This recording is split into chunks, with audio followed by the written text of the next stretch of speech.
اب آپ اس مبارک سلسلے کا 27واں حلقہ سماعت فرمائیں۔ بنو حوازن بنو ثقیف جو تھے بھاگ گئے۔ مالک ابن عوف نے لیا ایک بستی تھی، اس میں اس کا ایک بہت بڑا قلعہ تھا، اس نے جا کر فوراً اس قلعے میں پناہ لے لی اور وہیں اس نے پھر کوشش کی کہ سب لوگوں کو جمع کرے۔ کہا بھائی کیوں بھاگ گئے ہو؟ ان کے ساتھ تو کوئی لشکر نہیں۔ ان کا لشکر نہیں، ہم نے تو دیکھا لاکھوں کی تعداد میں گھوڑوں پہ لشکر تھا اور سب کے سفید کپڑے، سب کی سفید لباس، سفید وردی، سفید گھوڑے۔ اس نے کہا کہ اچھا ٹھیک ہے، لیکن بہرحال لشکر کو جمع کرو، گھبرانے کی بات نہیں ہے۔ پہلے وہ بھاگ گئے، اب ہم بھاگ گئے، چلو طائف کے قلعوں کے اندر محاصر ہو جاؤ، بند ہو جاؤ، اب ہم لڑیں گے، چلو آئیں گے مسلمان، لیکن اب ہم طائف میں قلعوں کے اندر بند ہو کے لڑیں گے، اب ہم میدان میں نہیں لڑیں گے۔ اللہ کی شان دیکھیں کہ جب وہ سارے بھاگ گئے، اب جب مسلمانوں نے ان کو سنبھالا، مال غنیمت کو جمع کیا، تو 24,000 تو وہ جناب اونٹ چھوڑ گئے، 40,000 بکری چھوڑ گئے، 3,000 عورتیں چھوڑ گئے، اور پتہ نہیں کتنا سونا چاندی اموال سارا مال غنیمت جمع کر کے حضور نے فرمایا واپس چلو اور جعرانہ کی طرف بڑھو، جسے آج کل آپ بڑا عمرہ کہتے ہیں۔ اس جعرانہ کے مقام پر حضور صلی اللہ علیہ وسلم تشریف لے آئے اور یہاں حضور نے آ کر اپنا کیمپ لگا دیا اور انتظار کیا کہ انتظار کر۔ جب سارا لشکر جمع ہو گیا، اب حضور نے حکم دیا کہ بھی طائف پہ حملہ۔ جب طائف پہ جا کر محاصرہ کیا، وہ تو قلعے بند ہو گئے، مسلمان باہر بیٹھے ہیں، وہ اندر بیٹھے۔ یہ وہ پہلا موقع ہے جہاں مسلمانوں نے دبابات کہتے تھے، دبابہ کہتے تھے کہ وہ ایک لکڑی کا بہت بڑا ایسے کمرہ بنا لیتے، آگے اس کے بڑا موٹا قسم کا چمڑا لگا دیتے اور اس کو پانی کے ساتھ تر رکھتے۔ اتنا بڑا ہوتا تھا وہ، یعنی لکڑی کا کمرہ بنا ہوا جس کے اندر 100 آدمی تقریباً بیٹھ جائے، اور پیچھے سے اس کو دھکیلا جاتا تھا، نیچے اس کے ویل لگائے جاتے تھے کہ بھی دھکیلتے لے جاؤ، اگر دشمن تیر برسائے تو تیر لگتا نہیں، کہ آگے اتنا موٹا چمڑا ہے کہ تیر کو نہیں کاٹ سکتا، اور اگر وہ آگ پھینکے تو وہ پانی مار رہے ہیں، اندر سے بھیگا ہوا ہے، آگ بھی نہیں لگتی۔ تو جب وہ قریب آ جائیں گے قلعے کے دیواروں کے، تو اب پیچھے اندر 100 آدمی چھپا ہوا ہے، وہ موقع دیکھ کر پھر قلعے کی دیوار کو توڑتا ہے اس کی پناہ میں۔ تو یہ سب سے پہلے دبابات استعمال ہوئے، لیکن بنو ثقیف بھی سمجھدار تھے، انہوں نے کہا تیر بھی کام نہیں کر رہے، نیزے بھی کام نہیں کر رہے، آگ بھی کام نہیں کر رہے، انہوں نے کہا آنے دو دبابات کو۔ جب دبابات قریب آئے، انہوں نے پتھر مارنے شروع کر۔ اب پتھر سے تو خرق تو ان کا ہوتا نہیں تھا نا، پتھر سے نتیجہ یہ نکلا کہ دباب ٹوٹ گئے اور مسلمانوں کو پھر پیچھے ہٹنا۔ اب آگے بڑھ رہے ہیں، پیچھے ہٹ رہے ہیں، آگے بڑھ رہے ہیں، پیچھے ہٹ رہے ہیں، لیکن نتیجہ کوئی نہیں۔ حضرت خالد بن الولید رضی اللہ تعالی عنہ گھوڑے پہ سوار ہو کر ان کے قلعے کی دیواروں کے ساتھ چلے جاتے اور کہتے میں یبارزنی، او بنو ثقیف بڑے بہادر بنتے ہو، نکلو میدان میں۔ اب جناب حضرت خالد دعوت دے رہے ہیں، پکار رہے ہیں بھی باہر آؤ، مقابلہ کرو، نکلو، کون ہے میرے میں؟ ابدی علیہ نے اوپر سے کہا، اس نے کہا خالد 1 سال تک دعوت دیتے رہو، ہم نکلتے نہیں ہیں مقابلے پر، ہم جانتے ہیں تم کیا کہنا چاہتے ہو، ہمیں پتہ ہے تم کیا کہنا چاہتے ہو، تم کیا کرنا چاہتے ہو، کہ ہمارے کم سے کم 1-2 بڑے تو نکلیں کسی طرح، ہم نہیں نکلتے اور ہمارے پاس سب کچھ ہے، 2 سال تک بیٹھے رہو، ہمیں کیا کر سکتے، ہم باہر نہیں لڑیں گے۔ کیا بھی کیا کریں، باہر نکلتے نہیں، دیوار ہم توڑ نہیں سکتے۔ اسی اثنا میں ابھی محجن ثقفی اور حضرت عمر کی آپس میں بات ہوئی۔ حضرت عمر نے کہا کہ کیا فرارون بزدل، چوہے کی طرح بلوں میں چھپے ہوئے، اپنے آپ کو کہتے تھے ہم بڑے شیر ہیں، اور شیر میدانوں میں آ کے لڑتا ہے، یہ تو چوہے کا کام ہے کہ بل میں گھس جاؤ، ادھر سے نکل جاؤ، ادھر سے نکل جاؤ، یہ کو بہادری ہے۔ اس نے کہا عمر تم ہمیں جتنی غیرت دلاؤ نا، ہم نہیں نکلیں گے۔ اس نے کہا نہ نکلو، ہم بھی 2 سال نہیں چھوڑیں گے، ہم بھی بیٹھے رہیں گے یہاں، 2 سال ڈیرا لگا کے یہاں بیٹھے رہیں گے، کبھی تو نکلو گے نا۔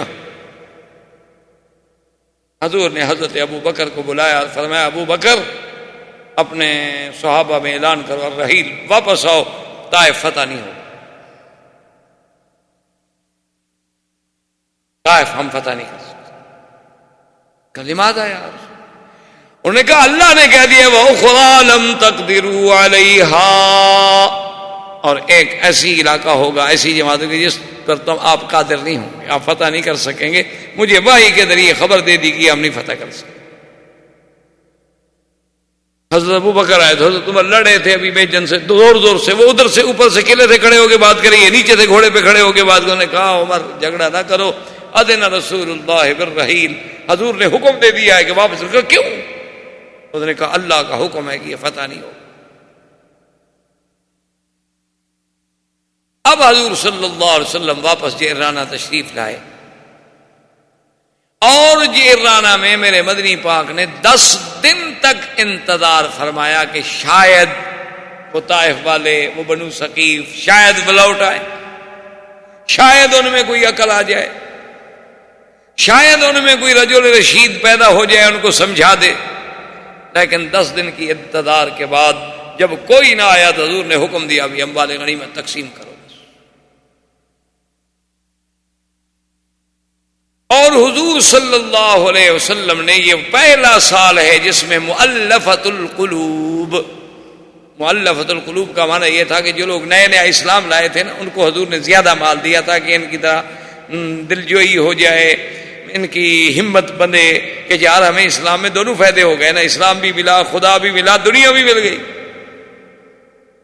تو حضور نے حکم دیا، ابو سفیان آئے، حضور نے فرمایا 100 اونٹ اور 100 اوقیہ سونا ابو سفیان کو دیا جائے۔ اس نے کہا والے ابنی معاویہ یا رسول اللہ، مجھے تو آپ نے دیا، میرا بیٹا بھی تو ہے نا معاویہ، اس کو بھی تو دے نا۔ حضور نے فرمایا اچھا لے ابن ہی 100 بعیر و 100 اوقیہ، اس کے بیٹے کو بھی 100 اونٹ اور 100 اوقیہ۔ اس نے کہا حضور میرا بیٹا یزید بھی تو ہے۔ حضور نے فرمایا اس کو بھی 100 اونٹ دے دو اور 100 اوقیہ سونا دے دو۔ جب سارا سونا اکٹھا کیا گیا حضور نے فرمایا لے جاؤ۔ اس نے کہا حضور کسی کو حکم دیں مجھے اٹھا کے گھر تو خیمے تک تو لے جائے۔ آپ نے فرمایا نہیں، اٹھانا تمہیں ہوگا، جب تمہیں دنیا کی اتنی محبت ہے تو اس کو اٹھاؤ خود۔ اب ابو سفیان اٹھا رہا ہے، 300 اوقیہ سونا اٹھانا کو آسان تو نہیں ہوتا نا۔ اب جناب اٹھاتا ہے، گر جاتا ہے، اٹھاتا ہے، فضح کا رسول، حضور ہنس رہے ہیں کہ دیکھو کیسے یہ دنیا کی محبت ہے ان کے دلوں۔ حضور نے فرمایا اقرا ابن حابس کو بھی 100 اونٹ۔ صفوان ابن امیہ حالانکہ کافر ہے، اس نے 3000 آدمی کو ہتھیار دیا تھا، آپ نے فرمایا اس کو بھی 100 اونٹ۔ یہ اصحاب المعین تھے۔ پھر اس کے بعد ایک عربی آیا، اس نے کہا حضور مجھے دیں، آپ نے فرمایا اس کو اتنی 100 بکری دے دو۔ کہا کہ 100 بکری؟ آپ نے کہا ہاں اچھا ساری میری ہوگی؟ انہوں نے کہا وہ تو صحابی کہتے ہیں کہ وہ عربی بکریاں جب ہم نے دی نا، پھر پیچھے دیکھے کوئی آ تو نہیں رہا چھیننے کے لیے، مذاق تو نہیں کی گئی میرے ساتھ، بدو تھا نا جنگل کا بیچارہ، تھوڑا دور آگے بکریاں لے جائے، پھر کھڑا ہو کے دیکھے کوئی آ تو نہیں رہا، پھر چھین لیں گے۔ جب تسلی ہو گئی تو بھاگا، اپنی قوم کے پاس آیا، کہنے لگا عجیبو عجیبو رسول اللہ، او پاگلو بے وقوف نہ بنو، اسلام بھی ملتا ہے بکریاں بھی ملتی ہیں، چلو مسلمان ہو جاؤ۔ ساری قوم کو لے کے آیا، سب کے سب مسلمان، سب اسلام۔ انہوں نے کہا تو 2 فائدے ہو رہے ہیں، مال بھی مل رہا ہے۔ اسی اسنا میں قیدیوں میں جب عورتیں پکڑی گئی تھیں، چونکہ 3000 تو عورت تھی نا ان کی، تو قیدیوں میں ایک عورت شور مچا رہی ہے، فاتونی و رسول اللہ، فاتونی و رسول اللہ، جلدی کرو مجھے حضور کے پاس ہے، انا اخت رسول اللہ، انا اخت رسول اللہ، میں تو حضور کی بہن ہوں، مجھے تم نے گرفتار کیا ہوا ہے، کون ہے مجھے گرفتار کرنے والا؟ صحابہ کہتے ہیں واللہ ہمارا انا اخت النبی، حضور کی کوئی بہن نہیں۔ اس نے کہا انا اخت رسول اللہ، میں حضور کی بہن ہوں، انا اخت محمد صلی اللہ علیہ وسلم، مجھے لے چلو اپنے نبی کے پاس۔ صحابی کہتے ہیں حیران ہو گئے، 60 سال 65 سال کی بوڑھی عورت ہے اور کہتی ہے میں حضور کی بہن ہوں۔ حضور کے سامنے جب آئے تو حضور نے فرمایا من انتی؟ اس نے کہا اما عرفتنی یا رسول اللہ، حضور آپ نے مجھے نہیں پہچانا؟ آپ نے فرمایا نہیں ما عرفتک۔ کہنے لگی حضور آپ نے مجھے نہیں پہچانا، ابھی تک تو مجھے وہ یاد ہے کہ آپ نے اپنے دانتوں سے مجھے یہاں نشان لگایا تھا، ابھی تک تو نشان ہی کھڑا ہے، میں آپ کو کندھے پہ اٹھاتی تھی حضور، آپ نے مجھے دانتوں سے پکڑ لیا تھا، میری بوٹی نکال لی تھی. حضور نے فرمایا انت شیما بنت الحارث بنت حلیم السعدیہ، تم شیما ہو؟ اس نے کہا حضور میں شیما ہوں. آپ نے فرمایا ہذہ بنت اختی، اختی من الرضاع، یہ واقعی میری بہن ہے، میرے اس کی ماں کا میں نے دودھ پیا ہے. فقام رسول اللہ، حضور کھڑے ہو. آپ نے فرمایا آپ چھوڑ دو اس کو، اور جتنا اس کا مال ہے، اس کا سامان ہے، اس کا گھر ہے، سب واپس کر، سب کا سب واپس کر دیا. صحابہ نے کہا حضور ہمیں جو غلام ملے ہیں وہ بھی تو قبیلہ بنو سعد کے ہیں، جب یہ آپ کی بہن ہے تو ہم آپ کی بہن کے قبیلے کو غلام بنا سکتے ہیں. سب نے بنو سعد کو چھوڑا. انہوں نے فرمایا شیما سب کو لے جاؤ. میں نے کہا حضور اب کہاں لے جاؤں، مجھے کلمہ تو پڑھا دیں، میں کلمہ تو پڑھ لوں، کم از کم میں جنت میں جانے کی حقدار تو بن جاؤں. محمد مصطفیٰ. فاسلمت شیما، بی بی شیما مسلمان ہو گئی. سارے قبیلے کے بندے لے کے جا رہی ہے، دیکھتی ہے کہتے دیکھا میں نے نہیں کہا تھا کہ حضور میرے بھائی ہیں، میں نے نہیں کہا تھا کہ حضور محمد مصطفیٰ صلی اللہ علیہ وسلم جو ہے میرے دودھ پیتے بھائی ہیں. آج دیکھیں کیسا حضور نے مجھ پہ کرم اور احسان فرمایا. اسی طریقے سے ابھی یہ سلسلہ جاری تھا کہ عبد علیل نے ایک وفد بھیجا، بنو ثقیف نے جرانہ میں حضور کی خدمت میں. انہوں نے کہا کہ یا محمد صلی اللہ علیہ وسلم یہ بات ٹھیک ہے کہ ہم نے آپ سے جنگ کی، آپ سے لڑائی کی، اللہ نے آپ کی مدد کی، اور لیکن آپ یہ تو دیکھیں کہ ہمارے پاس کیا رہے گا. اب سارا علاقہ تو فتح ہو چکا ہے، ہمارے مال بھی گئے، بیوی بچے بھی گئے، ان کے بعد پھر ہم نے زندہ رہ کے آخر کیا کریں گے؟ حضور نے فرمایا اچھا کیا چاہتے ہو؟ انہوں نے کہا حضور ہمارا مال اور عورتیں واپس کر دیں. ہم نے فرمایا دیکھو دو باتیں ہیں، ایک بات چن لو، اما المال و اما النساء والاطفال. مال واپس لینا ہے تو بات کرو، یا پھر عورتیں اور بچے اپنے لے لو. انہوں نے کہا رسول اللہ مال کو چھوڑو، مال تو ہم پھر بھی کما لیں گے، ہمیں ہماری عورتیں اور بچے واپس کرنا. ہم نے حکم دیا صحابہ کو سب واپس کرو. بھائی اب یہ آ گئے ہیں، مانگنے آ گئے. کوئی آپ نے فرمایا کہ بنو ثقیف تمہیں اتنا ہوش بھی نہیں آیا کہ میں 10 دن یہاں بیٹھا ہوا ہوں، میں نے 10 دن تک مال غنیمت تقسیم نہیں کیا، تمہیں اتنی عقل نہیں آیا بدبختوں کے پہلے آ جاؤ تو میں مال بھی تمہیں واپس دے دیتا. انہوں نے کہا حضور بہرحال اب آپ کے ہمارے درمیان میں جنگ تھی، وہ جب چلے گئے تو حضور نے دعا کی، فرمایا اللہم ایت ثقیفا، اللہم ایت ثقیفا وہدہم الی الاسلام. یا اللہ ثقیف کو میرے پاس لے آ اور اسلام کی ہدایت بھی نصیب کر دے، اتنا بڑا جنگجو قبیلہ. حضور صلی اللہ علیہ وسلم نے جیرانہ میں اتنے دن قیام کرنے کے بعد پھر آپ نے عمرہ فرمایا، اور تمام نظام جو تھا وہ عتاب ابن اسید کو دینے کے بعد حضور صلی اللہ علیہ وسلم واپس مدینہ منورہ کی طرف لوٹے. عروہ ابن مسعود الثقفی جو تھا، جو اصل سردار تھا بنو ثقیف کا، وہ شام سے لوٹا، اسے پتہ چلا کہ یہ ہو گیا ہے. وہ پھر طائف نہیں گیا، وجاء الی المدینہ، سیدھا مدینے میں آ گیا. اس نے کہا حضور انی ارید ان اسلم، میں کلمہ پڑھنا چاہتا ہوں، مجھے کلمہ. میں نے سمجھ لیا آپ سچے ہیں، کلمہ پڑھ لیا، اور اس کے بعد نے کہا حضور مجھے اجازت دیں، ادعو قومی الی الاسلام، میں اپنی قوم کو اسلام کی دعوت دینا چاہتا ہوں. حضور نے فرمایا اذن فاقتلوک یا عروہ، تم اسلام کی بات کرو گے تمہاری قوم تمہیں قتل کر دے گی. اس نے کہا حضور اجازت دیں، میں قوم کو دعوت دیں. انہوں نے کہا فاقتلوک، تمہیں قتل کر دیں گے. اس نے کہا حضور آپ اجازت تو دیں، میں اپنی قوم کو جانتا ہوں، میں ان کو کم از کم اسلام کی دعوت تو دوں. انہوں نے فرمایا فاقتلوک یا عروہ، تمہیں قتل کر دیں گے. اس نے کہا رسول اللہ کوئی بات، اگر اللہ کے راستے میں شہید ہو گیا تو ہو گیا.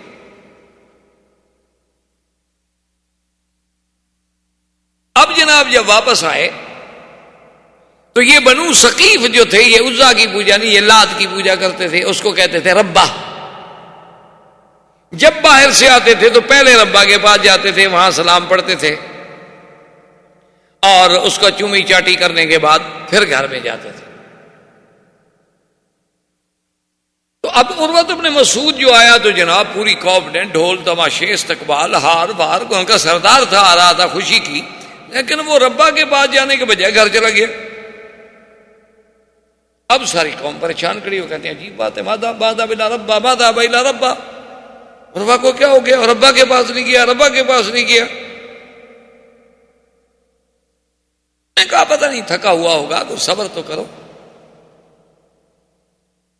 جب صبح کا وقت آیا تو عروہ کہتے ہیں مجھ سے صبر نہ ہو سکا، فصعدت علی سقف البیت، میں اپنے گھر کی چھت پہ چڑھ گیا، انہوں نے کہا اللہ اکبر اللہ اکبر۔ یہ ہے نا مجاہدوں کا مسئلہ، اللہ اکبر، قوم حیران کہ عروہ بن مسعود اسلم بھاگے آئے، دیکھا تو آپ اذان میں اشہد اللہ الہ الا اللہ، ظالموں نے تینوں کی بوچھاڑ کر دی، وہیں شہید۔ اور حضور پاک نے جو فرمایا تھا کہ تیری قوم تجھے قتل کر دے گی، وہ بات بھی حضور کی سچی ہو۔ حضور صلی اللہ علیہ وسلم ابھی انتظار میں ہیں، خدا کی شان ہے کہ پھر بنو ثقیف نے سوچا، اور مالک ابن عوف جو تھا وہ اپنے حصن سے نکلا، سیدھا مدینے پہنچا اسلام۔ ان کو پتہ چلا کہ بھی عروہ بھی مسلمان ہو گیا، اب مالک ابن عوف بھی مسلمان ہو گیا، ہمارے سردار بڑے بڑے سارے مسلمان ہو گئے، بھائی اس کا مطلب ہے اسلام سچا دین ہے، ہم اپنا وفد بھیجتے ہیں، لیکن ہم مسلمان تو ہوتے ہیں لیکن حضور کے ساتھ کچھ شرطیں کریں گے تاکہ بالکل بھی ہم کمزور ثابت نہ ہوں، یعنی کچھ شروط کے ساتھ۔ آ گیا وفد، حضور فرمایا ہاں بھائی کیا کہتے ہو؟ انہوں نے کہا حضور ہم اسلام لانے کے لیے آئے لیکن ہماری ایک شرط ہے۔ حضور نے فرمایا وہ کیا شرط ہے؟ انہوں نے کہا حضور آپ کو پتا ہے کہ آپ بڑے قبیلے کے لوگ ہیں اور بڑے طاقتور لوگ ہیں اور ایسے لوگ ہیں، ہم زنا نہیں چھوڑیں گے۔ حضور نے فرمایا انی لا اقبل، میں کبھی قبول نہیں کر سکتا، زنا کو اللہ نے حرام کر دیا ہے، یہ اچھا اسلام ہے کہ میں اسلام تو تمہارا قبول کر لوں اور تمہیں اجازت دے دوں کہ زنا کرتے رہو؟ انہوں نے کہا اچھا حضور ہمیں پھر سوچنے دیں۔ سوچ کے دوسرے دن آ گئے، انہوں نے کہا ٹھیک ہے حضور زنا نہیں کریں گے لیکن مہربانی کریں کم سے کم شراب تو چھٹی دے دیں، وہ تو پیتے رہیں۔ لا اقبل، میں تو اللہ کے حدود کو نہیں توڑ سکتا، میں تو اللہ کا نبی ہوں اور اللہ کے احکام کا پابند ہوں، یہ کون سا اسلام ہے جس میں شراب پینے کی اجازت دے دی جائے؟ اچھا حضور پھر سوچنے دیں۔ پھر تیسرے دن آ گئے، انہوں نے کہا اچھا حضور دیکھیں ہم کلمہ بھی پڑھتے ہیں، اسلام بھی لاتے ہیں، لیکن زنا بھی نہیں کریں گے، شراب بھی نہیں پی، مہربانی کریں سود والے بات ختم نہ کریں، ربا جو ہے نا ہمارا بہت پیسہ پھنسا ہوا ہے، اور پھر وہ اتنا پیسہ ہمارا رک جائے گا اور آئندہ کے لیے ساکھ ہماری ختم ہو جائے گی۔ جیسے آج مسلمان ڈرتے ہیں نا جی کہ اگر ہم نے سود کو حرام کر دیا، پاکستان میں یہی بڑا مسئلہ چلا ہوا ہے نا کہ جی اگر سود حرام ہو گیا تو جن کا سود ہے وہ چکر، اچھا جو قرضے ہم نے لیے ہوئے ہیں باہر کے ملک ہمیں کیا کہیں گے؟ کہ ایک بڑی ذمہ دار شخصیت نے یہاں مجھے مکہ مکرمہ میں کہا کہ مکی صاحب آپ کہتے ہیں ٹھیک ہے کہ واقعی سود اللہ کے ساتھ جنگ ہے، واقعی سود جو ہے حرب ہے، واقعی سود جو ہے یہ حرام ہے، لیکن ہم تو مجبور ہیں کہ جو ہم نے ورلڈ بینک سے، IMF سے، ادھر سے قرضے لیے ہوئے ہیں، جب ہم ان کو کہیں کہ ہم سود نہیں دیتے ہیں تو ہماری حیثیت کیا ہوگی؟ کہا جی آپ تو ویسے بے وقوف ہیں، گھبرا رہے ہیں۔ انہوں نے کہا جی وہ کیسے؟ میں نے کہا جی یہ پرسنل ترمیم اور یہ سارے قوانین جن کے تابع انہوں نے اسلحے دینے بند کر دیے، امدادیں بند کر دی، کیونکہ جی ہماری پارلیمنٹ میں ایک کارکن نے، ایک رکن اسمبلی نے ایک ترمیم پیش کی تھی، منظور ہو گئی۔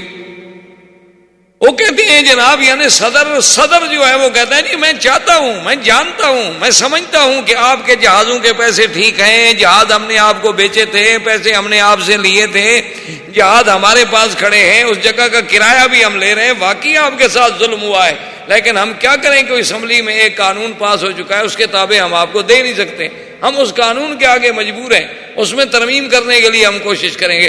نے کہا جی اگر وہ اپنے ایک رکن اسمبلی کی پیش کردہ ترمیم منظور کرانے کے بعد یہ حق رکھتے ہیں کہ پیسے بھی کھا جاؤ، جہاز بھی پی جاؤ، کرایہ بھی لیتے رہو، کھڑے بھی تمہارے ملک میں رہے، تم بھی کہہ دو جی ہمارے اسلام نے فیصلہ کر دیا ہے حرام نہیں دیتے، ہماری بھی اسمبلی کا فیصلہ ہے، ہماری پارلیمنٹ نے پاس کر دیا، السلام علیکم، میں تو چاہتا ہوں کہ آپ کا پیسہ واپس ہو، لیکن کیا کریں، اسمبلی نے پاس کر دی، یہ تو حل ہے۔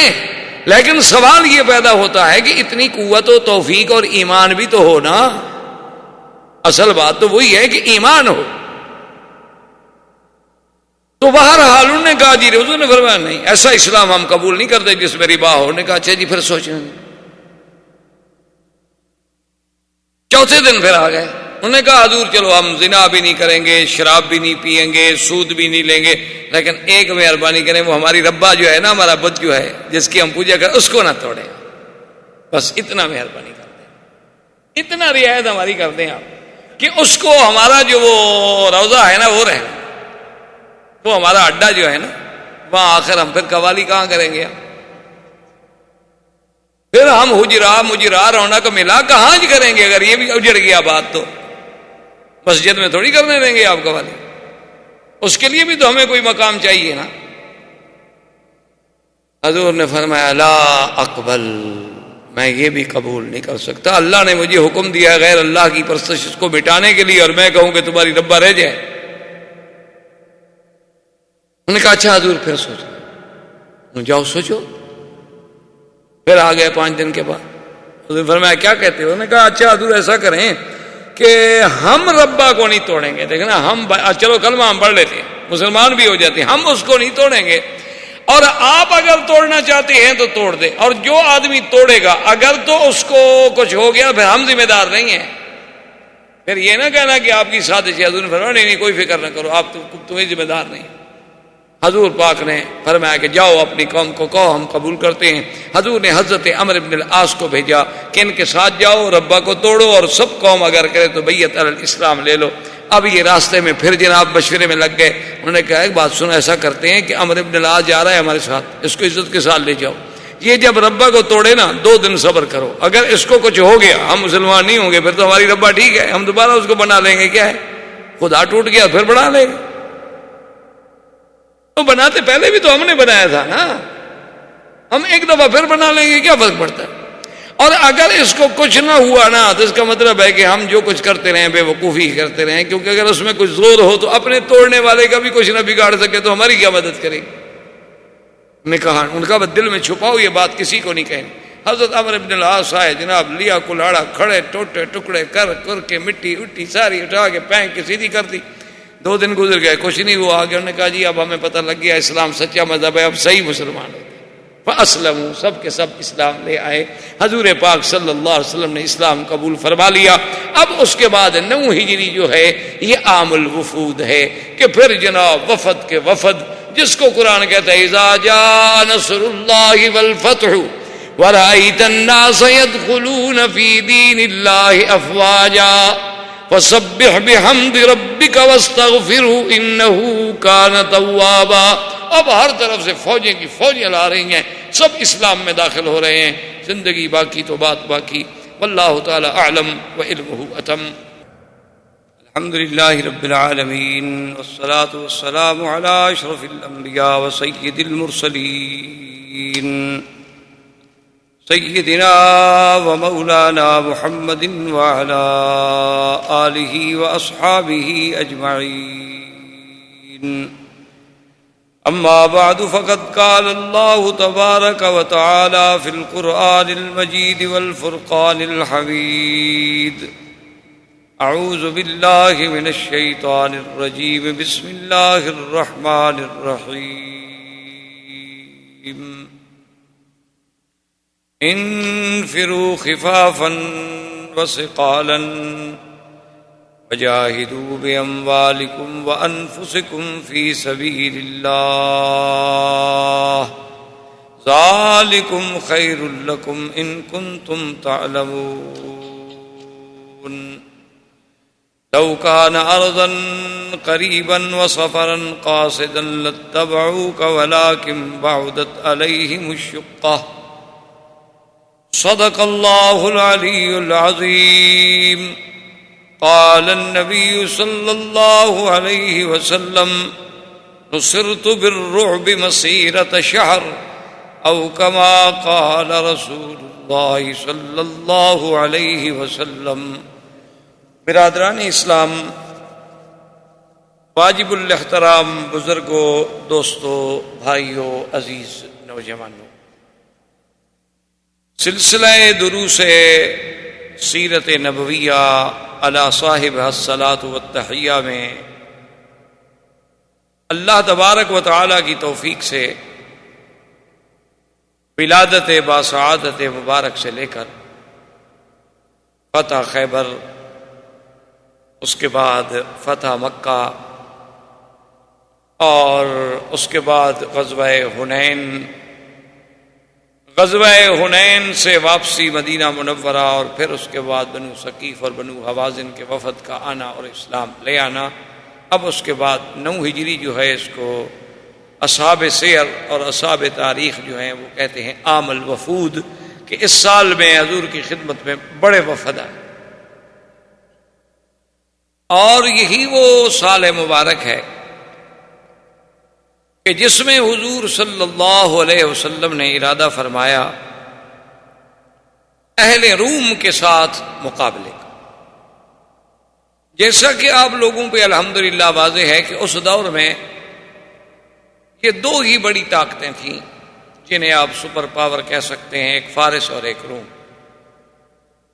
باقی بڑے بڑے قبائل تھے، جیسے بنو حوازن تھے، ایک بنو ثقیف تھے، بڑے بڑے قبائل تھے، قریش تھے، یمن میں قبائل تھے، بحرین میں، عمان میں، لیکن جو سب سے بڑی طاقتیں تھیں وہ یہ 2 تھیں۔ موجودہ مصطلحات اور اصطلاحات کے دور میں یعنی جو سپر پاور تھیں وہ یہ 2 تھیں۔ تو اب حضور صلی اللہ علیہ وسلم نے ارادہ فرمایا کہ روم کے ساتھ کبھی ان کو دعوت دی جائے، اور اگر یہ اسلام قبول کر لیں تو الحمدللہ، اور اگر اسلام قبول نہ کریں تو پھر ان کے ساتھ جہاد کیا جائے۔ اس کے پس منظر میں یعنی ایک بات تھی، بات یہ تھی کہ اللہ کی رحمت سے اب جزیرت العرب تو تقریباً حضور صلی اللہ علیہ وسلم نے فتح فرما لیا،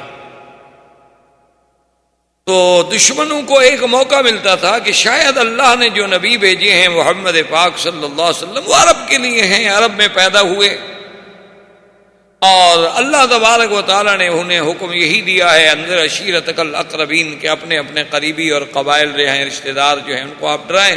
تو بس وہ عرب کے لیے نبی تھے، یعنی وہ عجم کے لیے یا پورے عالم کے لیے نبی نہیں تھے۔ تو یہ ایک بہت بڑا دھوکہ تھا، حالانکہ اللہ پاک نے تو آپ کو مبعوث فرمایا پورے عالم کے لیے، قل یا ایھا الناس انی رسول اللہ الیکم جمیعا وما ارسلناک الا رحمۃ للعالمین، اور کہیں فرمایا کافۃ للناس بشیرا ونذیرا، کہیں فرمایا لتنذر ام القری ومن حولها یا ایھا النبی جاہد الکفار والمنافقین واغلظ علیہم۔ تو یہ تو سارے خطاب قرآن میں عام تھے، تو اس لیے حضور صلی اللہ علیہ وسلم یہ چاہتے تھے کہ حضور کی زندگی میں غیر عرب کے ساتھ بھی تو کوئی معاملہ ہو جائے، اس لیے حضور صلی اللہ علیہ وسلم نے غزوہ روم کا ارادہ فرمایا۔ اب روم کے ساتھ مقابلہ کرنا کوئی آسان بات تو نہیں تھی، اور اسی کو غزوہ تبوک کے نام سے بھی یاد کیا جاتا ہے، چونکہ یہ واقعہ تبوک میں پیش آیا۔ تو حضور صلی اللہ علیہ وسلم نے اعلان فرمایا، اور حضور کی سیرت طیبہ میں یہ 2 مقامات ہیں جس میں حضور نے اعلان کیا باقاعدہ، ایک غزوہ خیبر اور ایک غزوہ تبوک، ورنہ حضور پاک پہلے اعلان نہیں فرماتے تھے، جیسے آپ سیرت میں پڑھ چکے ہیں کہ حضور صلی اللہ علیہ وسلم کان یوری، آپ بات کو چھپاتے تھے اور توریہ سے کام لیتے تھے، کبھی بس جہاد پہ جانا ہے، کہاں جانا ہے یہ بات واضح نہیں کرتے تھے۔ اور یہی حکم حضور صلی اللہ علیہ وسلم نے ہمیں بھی دیا ہے، اقضوا حوائجکم بالکتمان، کہ تم لوگ اپنے مسائل جو ہیں رازداری کے ساتھ طے کیا کرو، یہ نہیں کہ بات کرنے سے پہلے ہی شور کر دیا تو اس میں آدمی ناکام ہو جاتا۔ انتہائی رازداری کے ساتھ آدمی اپنے معاملہ، تاکہ اگر اللہ کامیابی فرما دے الحمدللہ، اگر خدا نہ خواستہ کامیابی نہ ہو تو آدمی کو رسوائی تو نہیں ہوتی۔ اگر آدمی سارے جہان میں کہہ دے میں یہ کر رہا ہوں یہ کر رہا ہوں، نہ ہو سکے تو سب کے سامنے پھر آدمی کی ایک رسوائی ہوگی۔ تو حضور صلی اللہ علیہ وسلم اپنے معاملات کو انتہائی اطمینان کے ساتھ سر انجام دیتے تھے، لیکن یہ 2 ایسے مواقع ہیں، ایک غزوہ خیبر چونکہ یہود کا مقابلہ تھا، اور ایک غزوہ تبوک چونکہ روم کا مقابلہ تھا تو حضور نہیں چاہتے تھے کہ میں اپنی فوج کو، اپنے صحابہ کو، جان نثاروں کو اندھیرے میں رکھوں، حضور نے اعلان فرمایا۔ اور یہی غزوہ تبوک جو ہے یہ جہاں عالم اسلام کی عظمت، سرکار دو جہاں صلی اللہ علیہ وسلم کی رفعت شان اور عظمت اسلام اور مسلمین کا باعث بنا، وہاں منافقوں کے لیے بھی یہ غزوہ جو ہے ایک ضرب کاری ثابت ہے، کیونکہ جب حضور صلی اللہ علیہ وسلم نے اعلان کیا کہ بھئی ہم نے تبوک جانا ہے اور روم کے ساتھ جہاد ہے، اب جو لوگ منافق تھے وہ تو ظاہر سے اسلام لائے تھے، اندر تو اسلام تھا نہیں، انہوں نے کہا کمال ہے، روم کے ساتھ کون لڑ سکتا ہے بھائی، وہ تو اتنی بڑی طاقت ہے، ان کے بعد تو 2 لاکھ صرف فوج ہے علاوہ ان کی آبادی کے، اور پھر وہ باقاعدہ فوج ہے، منظم، مرتب، ٹرینڈ، یہ نہیں ہے کہ کوئی لڑا کے شڑا کے جوان ہیں، بس 50-100 آدمی ہیں تو بہادر ہیں بس لڑ پڑیں گے، وہ تو باقاعدہ ایک نظم ہے، ان کی فوج ہے، ان کا بادشاہ ہے، ان کے وزارت دفاع ہے، ان کے جنرل ہیں، ان کے کمانڈر ہیں، ان کا نظم ہے، یہ مسلمان ان سے کیسے لڑیں گے؟ اب وہ ظاہر یہ بھی نہ کہہ سکیں کہ ہم نہیں جاتے، لہذا وہ بہانے بنائیں، حضور کی خدمت پہ آ جائیں، یا رسول اللہ ہمیں تو بس بڑا دل چاہتا ہے آپ کے ساتھ جانے کے لیے، لیکن یہ مجبوری بڑی مشکل۔ حتیٰ کہ ایک شخص تھا جد بن قیس، شاید آپ کو یاد ہو، یہ وہی آدمی تھا جو صلح حدیبیہ کے موقع پہ جب بیعت کا وقت آیا تو یہ اونٹ کے پیچھے چھپ گیا، انہوں نے بیعت نہیں کی تھی۔ تو جد بن قیس جو ہے اس کو اور تو کوئی بہانہ نہ بنا، وہ حضور کی خدمت میں آیا اور کہنے لگا کہ یا رسول اللہ صلی اللہ علیہ وسلم، آپ نے اعلان فرمایا ہے روم کے خلاف جہاد کا، جنگ کا، اور روم جو تھے یہ بنو الاسفر کہلاتے تھے، اور ان کے آنکھیں جو ہے نا یہ پیلی تھیں، بجائے سیاہ ہونے کے ہلکا یلو کلر تھا۔ تو کہنے لگا حضور میں نے سنا ہے کہ روم کی عورتیں جو ہیں بڑی خوبصورت ہوتی ہیں اور بڑا جمال ہوتا ہے، اور میں ایک ایسا آدمی ہوں کہ میں ہر چیز سے صبر کرتا ہوں، لیکن عورت سے مجھ کو صبر نہیں ہو سکتا، اور اگر میں وہاں چلا گیا جنگ کے لیے اور وہاں کی خوبصورت عورتیں میرے سامنے آ گئیں، میں گناہ میں مبتلا ہو گیا، میرا تو دین خراب ہو گیا، یہاں میں نے مدینے میں کم از کم اپنا دین تو بچایا ہوا ہے، اس ڈر سے میں نہیں جاتا، ورنہ میں چاہتا تو ہوں کہ میں چلوں، اگر آپ چاہتے ہیں کہ میں میرا دین اور میں فتنے میں مبتلا ہو جاؤں تو میں تیار ہوں۔ حضور صلی اللہ علیہ وسلم ٹھیک ہے نہ جاؤ۔ اسی طرح کئی منافقون نے آ کر حضور صلی اللہ علیہ وسلم کے سامنے بہانے بنائے، جن کے بارے میں اللہ نے قرآن میں بڑی تفصیل سے ان واقعات کا ذکر کیا کہ فاللہ عنک لما عزمت حتی یتبین لک الذین صدقوا وتعلم الکاذبین۔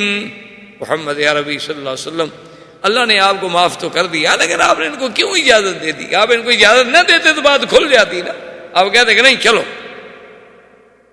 اب آپ نے بظاہر تو اجازت دے دی، ان کے بعد تو بہانہ ہاتھ آ گیا کہ جی ہم نے تو اجازت لی ہے نا حضور صلی اللہ علیہ وسلم سے کہ ہم جنگ پہ نہیں جا سکتے۔ اللہ نے فرمایا میرا بدنی ہے جو آ کر آپ سے بہانے کر رہے ہیں نا، کہ قسمیں کھا رہے ہیں کہ اگر ہم طاقت رکھتے اور ہمارے پاس طاقت نہیں، حالات نہیں، اللہ نے فرمایا اللہ یشہد ان المنافقین کاذبون، یہ جھوٹے ہیں، جھوٹ۔ اور اس کے بعد حضور صلی اللہ علیہ وسلم نے اعلان فرمایا کہ تمام صحابہ سے کہ بھئی یہ غزوہ جو ہے چونکہ ایک بڑا عظیم غزوہ ہے اور اس میں ہمارا شرکت کرنا جو ہے اس کے لیے مالی طور پر بھی جہاد کرنا ہے، تو کچھ چندہ جمع کیا جائے، جس سے علماء نے حضور کی سیرت سے یہ سبق حاصل کیا ہے کہ ایسے مواقع پر مسلمانوں کا چندہ کرنا جو ہے یہ بھی سنت ہے رسول عربی، کسی دین کے کام کے لیے چندہ کرنا یہ شریعت میں حرام نہیں بلکہ سنت ہے، شرط یہ ہے کہ آگے اس کا استعمال جو ہے وہ پوری ذمہ داری کے ساتھ کیا جائے، ورنہ بذات ہی چندہ کرنا عیب نہیں ہے۔ جیسے لوگ بعض کہہ دیتے ہیں دیکھو جی یہ مولوی مدرسوں کے لیے چندہ کرتے ہیں، یتیم خانوں کے لیے چندہ، یہ تو سنت رسول ہے۔ ہاں اگر کوئی آدمی چندہ کرنے کے بعد غیر ذمہ داری کا ثبوت دیتا ہے اور مال میں خیانت کرتا ہے تو الگ جرم ہے، وہ تو اگر آپ ویسے بھی خیانت کریں تو جرم ہے۔ حضور صلی اللہ علیہ وسلم نے جب چندے کا اعلان فرمایا تو ایک آدمی نے، ایک اعرابی تھا، وہ اپنا بہت سارا مال لے کے آیا، منافق بھی بیٹھے ہوئے. تو منافقوں نے اعتراض کیا کہ دیکھو جی عجیب آدمی ہے، سارے گھر کا مال اٹھا کے لے کے آ گیا، یہ کوئی بات ہے کہ سارا گھر لٹا دو اور خود بھوکے رہ جاؤ؟ یہ تو ریا کر رہا ہے، دکھلا رہا ہے لوگوں کو بھی میں بڑا سخی ہوں، کہ اب دشمن نے تو اعتراض کرنا ہے. اور اس کے بعد اس کے مقابلے پر دوسرا آدمی جو ہے آیا، تو وہ بالکل معمولی سی کوئی چیزیں، ایک سا، یعنی یوں سمجھ لیں کہ 3 کلو کھجور کی چیزیں جو تھیں، وہ بھی پرانی تھی کھجوریں، وہ لے کے آیا. تو منافقین نے اس پہ بھی اعتراض کیا، دیکھو جی بھی یہ 3 کلو کھجوریں کیا فائدہ دیں گے، یہ بھی چندے دینے والی بات ہے، اس سے تو بہتر تھا کہ نہ لے آتے. یعنی مقصد یہ تھا کہ اگر کوئی زیادہ دے وہ بھی قابل اعتراض، اگر کوئی تھوڑا دے وہ بھی قابل اعتراض ہے، چونکہ اندر ایمان نہیں ہے. سیدنا عمر بن الخطاب رضی اللہ تعالی عنہ فرماتے ہیں کہ اس دن مجھے بڑا خوشی بھی ہوئی اور مجھے یقین بھی آیا کہ الیوم نسبق ابا بکر. میں نے کہا کہ آج میں حضرت ابو بکر سے سبقت لے جاؤں گا کہ ابو بکر کسی کام میں بھی ہمیں آگے نہیں آنے دیتا، لیکن آج انشاءاللہ میں ابو بکر سے بڑھ جاؤں گا، کیونکہ میرے پاس بہت مال ہے. میرے پاس اتفاق یہ تھا کہ جس دن حضور کے چندے کا حکم آیا تو میرے گھر میں کافی دولت تھی. حضرت سیدنا عمر رضی اللہ عنہ فرماتے ہیں کہ میں نے اپنے مال کو تقسیم کیا، آدھا گھر چھوڑ دیا، آدھا لے آیا. حضور پاک نے جب دیکھا بڑے خوش ہوئے، فرمایا عمر کتنا لائے ہو؟ میں نے کہا رسول اللہ قسم تو بین والی، میں نے اپنے مال کو تقسیم کر دیا، آدھا مال تو میں نے گھر میں چھوڑا ہے اور آدھا مال جو ہے فی سبیل اللہ. فرح رسول اللہ، حضور صلی اللہ علیہ وسلم بہت خوش. اور اس کے بعد حضور صلی اللہ علیہ وسلم نے حضرت ابو بکر صدیق رضی اللہ تعالی عنہ کی طرف توجہ فرمائے، فرمایا ماذا جئت یا ابا بکر، ابا بکر تم کیا لائے؟ اس نے کہا حضور جو کچھ میرے گھر میں تھا سب اٹھا کے لے گیا. حضور میں نے اپنے گھر میں کچھ بھی نہیں چھوڑا. تو فرمایا ما ترکت شیئا، گھر میں کچھ نہیں چھوڑا. کہا بسم اللہ، اللہ کا نام چھوڑا ہے حضور، اللہ کا نام جو چھوڑا ہے، اللہ اور اللہ کے رسول کا نام چھوڑا ہے، باقی گھر میں کچھ رکھا نہیں ہے. جب آپ نے مانگ لیا ہے تو یہ تو جمیع ما عندی، سب کچھ جو میرے گھر میں تھا میں لیا. حضرت عمر کہتے ہیں میں نے کہا رحم اللہ ابا بکر، ابا بکر اللہ تجھ پہ رحمت کرے، بھی کون تجھ سے کون نمبر لے جائے، اب تجھ سے کون بڑے، میں تو پھر بھی آدھا لے کے آیا نا، تم تو سارا گھر اٹھا گیا. لیکن اس کے باوجود بھی یہ چندہ اتنا تو نہیں تھا نا کہ جنگ کے لیے کافی ہو جائے. حضور صلی اللہ علیہ وسلم نے فرمایا، آپ نے ترغیب دی، فرمایا من یجہز، کون ہے جو تجہیز کرے، فلہ الجنہ، اس کے لیے جنت. حضرت عثمان کھڑے، انہوں نے کہا کہ یا رسول اللہ صلی اللہ علیہ وسلم 100 بعیر باعلاسها واقطابها، حضور 100 اونٹ اور بما پلان بما سامان کے، خالی اونٹ نہیں. حضور صلی اللہ علیہ وسلم نے فرمایا کہ اچھا. پھر حضور نے فرمایا من یجہز جیش الاسرہ، غزوۃ العسرۃ. حضرت عثمان پھر کھڑے ہو گئے، انہوں نے کہا رسول اللہ اور 100 اونٹ. حضور نے تیسری دفعہ اعلان کیا، تیسری دفعہ حضرت عثمان کھڑے ہو گئے، انہوں نے فرمایا حضور تیسری دفعہ میری طرف سے 100 اونٹ. حتیٰ کہ بعض روایات میں ہے کہ 7 مرتبہ، اور بعض روایات میں ہے کہ آخر میں حضرت عثمان کھڑے ہوئے اور انہوں نے کہا کہ یا رسول اللہ علیہ 1000 بعیر، میں 1000 اونٹ بما ساز و سامان کے دوں، اور اس کے ساتھ سونا چاندی گھر میں جو کچھ تھا وہ بھی پیش کیا. تو ایک روایت میں آتا ہے کہ حضور اس کے پیسوں سے اپنے ہاتھ میں یوں ہلا رہے ہیں اور مسکرا بھی رہے ہیں اور فرما بھی رہے ہیں کہ ما ضر عثمان ما عمل بعد اليوم، ما ضر عثمان ما عمل بعد اليوم، ما ضر عثمان ما عمل بعد اليوم، کہ عثمان آج کے بعد تو بھائی جو کچھ بھی تم عمل کرو نا تمہیں کوئی نقصان نہیں دے سکتا، تمہارے لیے جنت لازم. اس طرح حضور صلی اللہ علیہ وسلم نے غزوہ تبوک کے لیے اپنے جیش کو تیار فرمایا. اور سیر میں اور تواریخ میں یہ بات ثابت ہے کہ اس وقت حضور کے ساتھ جانے والا لشکر جو ہے وہ 30,000 پر مشتمل تھا، اور یہ مسلمانوں کی بہت بڑی تعداد تھی کہ 30,000 کا لشکر جرار جو ہے وہ غزوہ تبوک کے ارادے سے نکلا۔ حضور صلی اللہ علیہ وسلم نے مدینہ منورہ پر اپنی عدم موجودگی میں، کیونکہ حضور تو اب تشریف لے جا رہے تھے غزوے کے لیے، حضور پاک نے اپنی عدم موجودگی میں امیر بنایا سیدنا علی رضی اللہ تعالی عنہ، استخلف علی المدینہ، حضرت نے مدینہ منورہ پر آپ کو امیر بنایا کہ میری عدم موجودگی میں آپ یہاں امیر ہوں گے، نماز، معاملات، نظام سب آپ کی ذمہ داری ہے۔ ابو بکر، عمر، عثمان وہ تو سب حضور کے ساتھ رضوان اللہ علیہ۔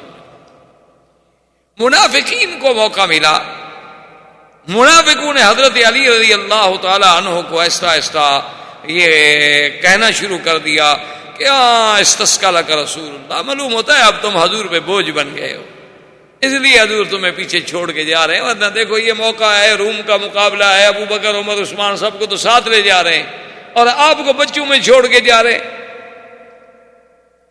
حضرت علی رضی اللہ تعالیٰ عنہ کو بھی ان کے کشتانے ناگوار گزرے، حالانکہ اس کی وجہ ایک یہ تھی کہ حضور صلی اللہ علیہ وسلم کی بیٹی کو سیدہ فاطمہ رضی اللہ تعالیٰ عنہ بھی تکلیف سے تھی، ان کو بھی ضرورت تھی، تو اس لیے بھی حضرت علی رضی اللہ تعالیٰ عنہ چھوڑ گئے، لیکن حضرت علی سے صبر نہ ہو سکا، آپ نے جناب سا اٹھایا، سامان اٹھایا، تیاری کی اور جناب اونٹ پہ بیٹھے اور اونٹ بگایا اور پہنچ گئے۔ حضور ابھی مدینے کے باہر کیمپ لگا کے پورا جیش رکا ہوا تھا، ابھی آپ چلے نہیں تھے۔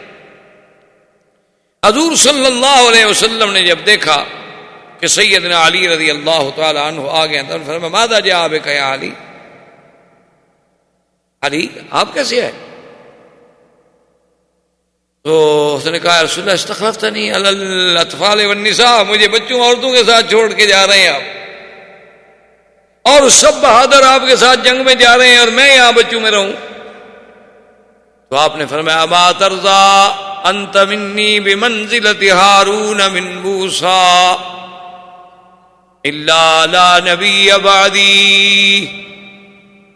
آپ نے فرمایا کہ حضرت علی کیا تم اس بات پہ راضی نہیں ہو کہ اللہ تمہیں وہ مقام دے رہے ہیں جو اللہ نے ہارون کو دیا تھا، کہ ہارون علیہ السلام کو موسیٰ علیہ السلام نے کہا تھا اخلفنی فی قومی، ان کو خلیفہ بنایا تھا، تو میں تمہیں خلیفہ بنا کے اپنا جا رہا ہوں، تمہارے لیے کوئی معمولی مقام ہے؟ اما ترضى انت خلیفتی فی اہلی و اہلک، کہ میرے اہل میں، میرے بچوں میں اور اپنے بچوں میں تمہیں نگران بنا کے جا رہا ہوں، اتنی بڑی اعزاز، اتنا بڑا مقام پہ تم راضی نہیں ہو؟ عجیب بات ہے۔ اور دیکھیں حضور پاک نے کتنی بڑی بات کہہ دی کہ انت منی بمنزلۃ ہارون من موسیٰ، کہ تم میرے بعد ایسے ہو جیسے موسیٰ علیہ السلام اور ہارون، لیکن ساتھ یہ بھی فیصلہ کر دیا کہ کہیں ایسا نہ ہو کہ ہارون تو نبی تھے، کہیں کوئی دنیا میں کوئی بندہ، کوئی فرق باطلہ، کوئی قادیانی، کوئی مسیلمہ ابن الکذاب، کوئی کذاب پنجاب، کوئی دجال پیدا ہو کر یہ بھی نہ کہہ سکے کہ ہاں حضور کے بعد بھی تو نبی ہو سکتا ہے۔ حضور نے وہی درجہ دیا نا موسیٰ علیہ السلام والا جو ہارون کا درجہ تھا، حضور نے فرمایا لیکن یہ بات یاد رکھو لا نبی بعدی، میرے بعد نبوت نہیں، تم ہارون جیسے خلیفے بنے تھے، خلیفہ تو ہو لیکن نبی نہیں ہو۔ اچھا اسی طرح سے دیکھیں اب اتفاق کی بات یہ ہوتی ہے کہ یہی وہ روایت ہے جس کو بعض ہمارے روافظ اور شیعہ حضرات جو ہیں وہ دلیل پکڑتے ہیں، وہ کہتے ہیں جی حضور کے بعد خلیفہ تو حضرت علی ہے، دیکھیں جن کو حضور نے اپنی زندگی میں مدینے میں خلیفہ بنا دیا، اور پھر حضور صلی اللہ علیہ وسلم نے فرما دیا کہ جیسے ہارون اور موسیٰ، اور ہارون اور موسیٰ کے درمیان میں اور کوئی تیسرا آدمی نہیں ہے، تو نبی اور علی کے درمیان میں ہم ابو بکر اور عمر عثمان کو کیسے آنے دیں؟ تو لہٰذا انہوں نے اس حدیث سے بھی اپنا مستدل کیا ہے روافض نے اور شیعہ نے کہ دیکھو جی انت منی بمنزلۃ ہارون من موسیٰ، اور ہارون اور موسیٰ کے درمیان میں کوئی فاصل نہیں، تو ہم نبی اور علی کے درمیان میں ابو بکر اور عمر عثمان کو کیسے فاصل مان لیں؟ تو اس لیے بہرحال یہ بات یاد رکھیں کہ حضور صلی اللہ علیہ وسلم کا خلیفہ بنانا اپنی حیات میں آپ نے فرمایا کہ بھی مدینے میں یا میرے اہل میں یا اپنے اہل میں اگر ہارون سے تشبیہ دی جائے، یاد رکھو تو ہارون علیہ السلام تو بڑے ہیں موسیٰ علیہ السلام سے، اور ہارون تو موسیٰ کی زندگی میں فوت ہو گئے، وہ تو ہارون موسیٰ علیہ السلام کے بعد خلیفہ بنے ہی نہیں۔ اگر ہارون علیہ السلام کے ساتھ ہی تشبیہ دینی ہے تو ہارون علیہ السلام تو موسیٰ علیہ السلام کی زندگی میں فوت ہو گئے. چلو ہم آپ کی بات مانتے ہیں کہ جیسے ہارون موسیٰ کی زندگی میں تو خلیفہ بنا تھا ایک مسئلے میں، اسی طرح حضرت علی کو بھی ہم مانتے ہیں کہ ایک موقع پر خلیفہ بنے تھے. جیسے ہارون موسیٰ علیہ السلام کی موت کے بعد خلیفہ نہیں بنا، پھر حضرت علی کو تو بالکل خلیفہ نہیں بننا چاہیے، کیونکہ اس کے بعد تو ہارون ہے ہی نہیں. ہارون تو پہلے فوت ہو گئے، ابھی موسیٰ علیہ السلام زندہ تھے. حتیٰ کہ یہود نے یہ الزام بھی لگا دیا تھا کہ ہارون علیہ السلام کو حضرت موسیٰ علیہ السلام نے قتل کر دیا، اور اللہ تبارک و تعالیٰ نے معجزے کے طور پہ ہارون علیہ السلام کو دوبارہ زندہ کیا. حضور علیہ السلام دوبارہ زندہ ہوئے، انہوں نے کہا کہ ماں قتلنی موسیٰ، مجھے موسیٰ علیہ السلام نے تو نہیں مارا بدبختو. تو پھر جا کے انہوں نے موسیٰ علیہ السلام کی جان چھوڑی. تو ایسی باتوں سے خلافتیں نہیں ثابت ہوتی. خلافت کوئی مسیحیت کا پوپ نہیں ہوتا، یاد رکھو. خلافت جو ہے وہ کوئی مسیحیت کا پوپ نہیں ہے، وہ کوئی ہندو مت کا دیوتا دیوی نہیں ہے، نہ وہ کوئی سکھوں کا گرو گردوارا ہوتا ہے کہ جس کے لیے بس پیشانیوں کا سجدہ اور عقیدت کافی ہو. خلیفے کے لیے تو تمکن فی الارض کی ضرورت ہوتی ہے. وعد اللہ الذین آمنوا وعملوا الصالحات ليستخلفنهم فی الارض کما استخلف الذین من قبلهم. تو یہ کوئی ایسی بات نہیں ہے کہ صرف خلیفہ ہم کہہ دیں، مانا یہ ہے کہ بھی اس کے آگے سجدہ کر لو. اور اسی بات کو یاد رکھیں کہ دشمن ہر لحاظ سے حملہ آور ہوتا ہے. یعنی آپ دیکھیں کہ قادیانی اپنی طرف سے حملہ کریں گے، روافض اپنی طرف سے حملہ کریں گے، لیکن جو دشمن ہے اسلام کا، یہودی اور نصرانی، انہوں نے ایک اور طرف سے حملہ کیا. انہوں نے کہا چونکہ لفظ خلیفہ قرآن میں ایک بڑی اہمیت کا لفظ ہے کہ اللہ نے آدم علیہ السلام کو کیا بنایا تھا، انی جاعل فی الارض خلیفہ، یا داؤد انا جعلناک خلیفۃ فی الارض. انہوں نے بتایا کیا ہے خلیفہ کا نام رکھا حجام کا، جو لوگوں کی حجامتیں بناتا ہے نا اس کو خلیفہ کہتے ہیں، تاکہ خلافت اسلامیہ کی توہین ہو سکے. انہوں نے ایک ایسے لفظ کو ایسی جگہ چشمہ کر دیا ہے کہ آج بھی انڈو پاک میں آپ جائیں، ہندوستان میں، بنگلہ دیش میں، پاکستان میں، خلیفے کا معنی یہ ہوتا ہے وہ آدمی جو حجامت وغیرہ بناتے ہیں، حجام ہوتے ہیں، جی خلیفے کو بلاؤ حجامت بنائے، یعنی بال کاٹنے والا، تاکہ وہ لفظ خلیفہ جو ہے اس کی جتنی توہین ہم کر سکتے ہیں وہ کرنا. ورنہ ان کا مقصد جو ہے کوئی نہیں ہوتا. صرف یہ نہیں، میرے کہنے کا مقصد یہ ہے کہ یہ دشمن کی ایک سازش ہوتی ہے، دشمن کی ایک چال ہوتی. ابھی آپ دیکھ لیں کہ اگر کوئی آدمی اپنی ارادی کے لیے جہاد کرے وہ مجاہد ہے نہیں، وہ تو ہے در انداز. اور جو آدمی اپنا کہے کہ یہ میرا ملک ہے، میرا حصہ ہے، وہاں 7 لاکھ آدمی رکھا ہوا ہو، ہر 3 آدمی پر ایک فوجی پیرے پہ کھڑا ہو، وہ حقدار ہے، جسے خود اندازہ. مقصد کہ اچھا اب دیکھیں اس میں کوئی نہیں ہے، یہ نہیں ہے کہ اس وقت کوئی انڈو پاک ہے، نہیں، اصل بات کفر و اسلام ہے. انڈو پاک کچھ نہیں، یہ کیا ہے؟ کفر و اسلام کی بات ہے. اور لفظ جہاد، لفظ مجاہد، لفظ مجاہدین، تو پورے کفر کی طاقت ایک طرف ہو گئی، پورا کفر ایک طرف ہو گیا. کہ ہاں دیکھیں ہم کہتے تھے کہ اسلامی بم جو ہے وہ بڑا خطرناک ہوتا ہے. وہ اللہ کے بندے، یہودی بم کیوں نہیں کہتے ہو تم، نصرانی بم کیوں نہیں کہتے ہو تم، ہندو بم کیوں نہیں کہتے ہو تم؟ آخر اسلامی بم کے ساتھ کیا ہے؟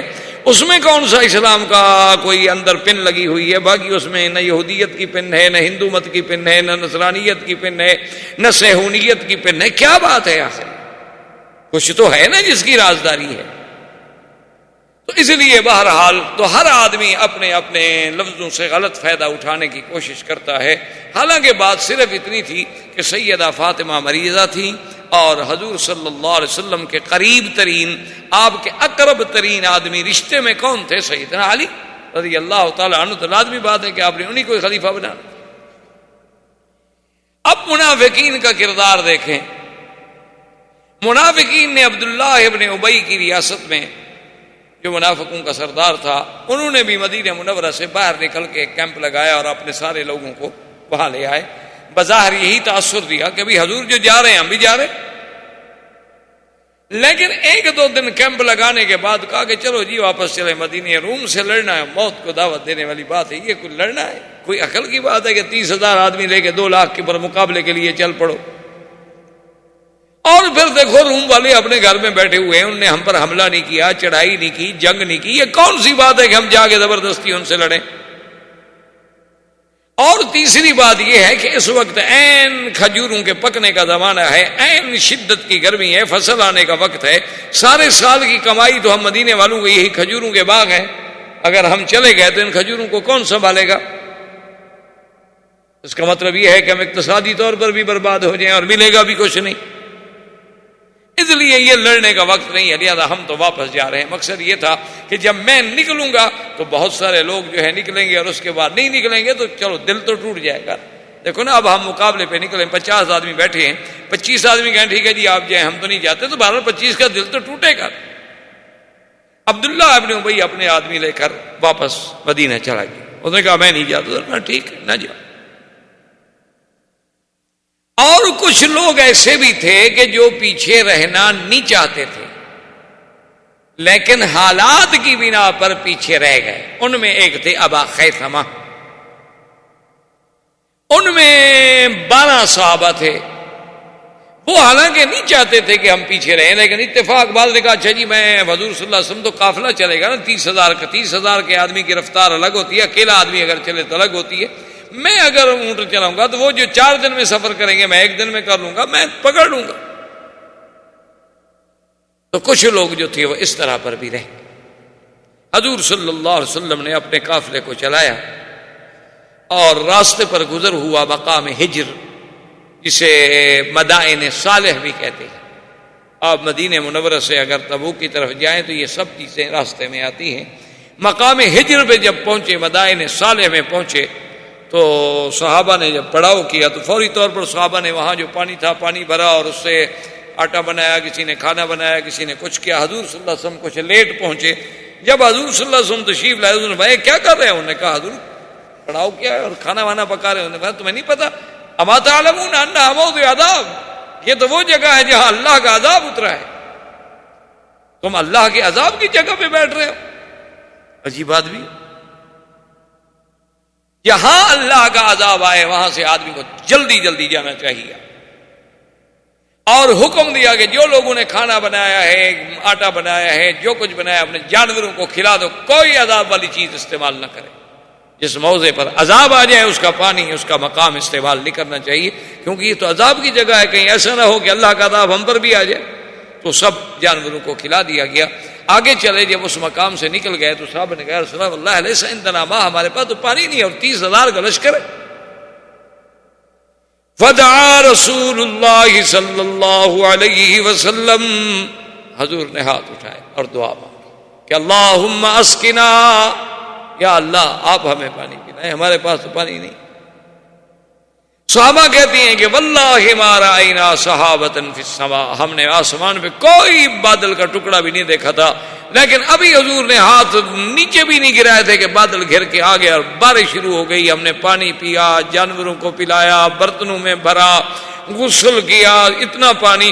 اور خدا کی شان یہ، صحابہ کہتے ہیں اللہ کی قسم ہے، جب ہم سب لے کے چلے تو جتنے علاقے میں ہمارا وہ 30,000 کا لشکر تھا، صرف وہی بارش تھی، ادھر ادھر اور کسی جگہ ایک قطرہ پانی کا بھی نہیں تھا۔ یہ معجزہ تھا رسول اللہ صلی اللہ علیہ وعلا آلہ وصحبہ وسلم تسلیما کثیرا کثیرا۔ حضور صلی اللہ علیہ وسلم اور آگے بڑھے۔ ابا خیثمہ جو گیا باغ میں تو اپنی بیوی اور پھل، اور پھر خیال آیا کہ یا ابا خیثمہ کمال ہے، تم تو آج کھجوروں کے سائے میں، ٹھنڈا پانی، نوجوان بیوی، یہ راحتیں اور مزے لوٹ رہے ہو، اور اللہ کا نبی یہ شدت کی حرارت میں دشمن کے مقابلے پہ جا رہا، یہ کیسے؟ وہی کھڑا اس نے اپنی بیوی سے کہا کہ میرے غلام سے کہو کہ سواری تیار کرے، سامان تیار کر لے آؤ، میں اب اندر آنا بھی نہیں چاہتا، واللہ الہ۔ وہیں سے سواری پہ بیٹھا اور سواری دوڑائی۔ اب جناب جب دور سے آتا ہوا لوگوں نے دیکھا تو کہا کوئی سوار ہے، حضور نے فرمایا کن ابا خیثمہ، خدا کرے ابا خیثمہ ہی ہو۔ تھوڑی دیر گزری تو ابا خیثمہ اگر نے کہا یا رسول اللہ، میں آپ نے کہا لماذا تاخرت؟ انہوں نے کہا حضور کوئی عذر نہیں تھا، لیکن بس میں ابھی جاتا ہوں اور ابھی جاتا ہوں اور ابھی جاتا ہوں۔ آپ نے فرمایا اچھا آپ تم آ گئے ہو تو اللہ تبارک و تعالیٰ تمہاری غلطیوں کو معاف کر۔ اور اسی طرح سیدنا ابی ذر رضی اللہ تعالی عنہ جو ہے، خدا کی قدرت ہے، ان کی اونٹنی جو تھی وہ بیمار ہو گئی، وہ چلنے میں پیچھے رہ گئی، قافلہ آگے نکل گیا، ابو ذر پیچھے رہ گئے۔ اب کچھ لوگ منافقین ساتھ بھی تھے، تو انہوں نے کہنا شروع کر دیا، انہوں نے کہا ہاں دیکھا نا، ابھی ذر کے دل میں بھی کوئی کھوٹ تھا، اسی لیے تو رہ گیا نا، ورنہ آنا جاتا۔ حضور صلی اللہ علیہ وسلم نے فرمایا کہ سنو، ان کان خیرن، اگر اس کے دل میں بھلائی ہے تو آ جائے، اور اگر اس کے دل میں بھلائی نہیں ہے تو اراحکم اللہ، پھر اللہ نے اس سے نجات دی۔ اچھا ایک آدمی کے دل میں ہمارے لیے خیر بھی نہ ہو تو ہمارے ساتھ ہوگا تو کیا فائدہ ہوگا، اس سے تو بہتر ہے کہ وہ نہ ہو ہمارے ساتھ۔ حضرت ابی ذر کہتے ہیں کہ میں نے کوشش کی اونٹنی کو چلانے کی، لیکن میری اونٹنی اتنی بیمار، اتنی معذور تھی کہ نہیں چل۔ تو حضرت ابا ذر رضی اللہ تعالی عنہ فرماتے ہیں کہ میں جناب حیران ہو گیا، کیا کروں؟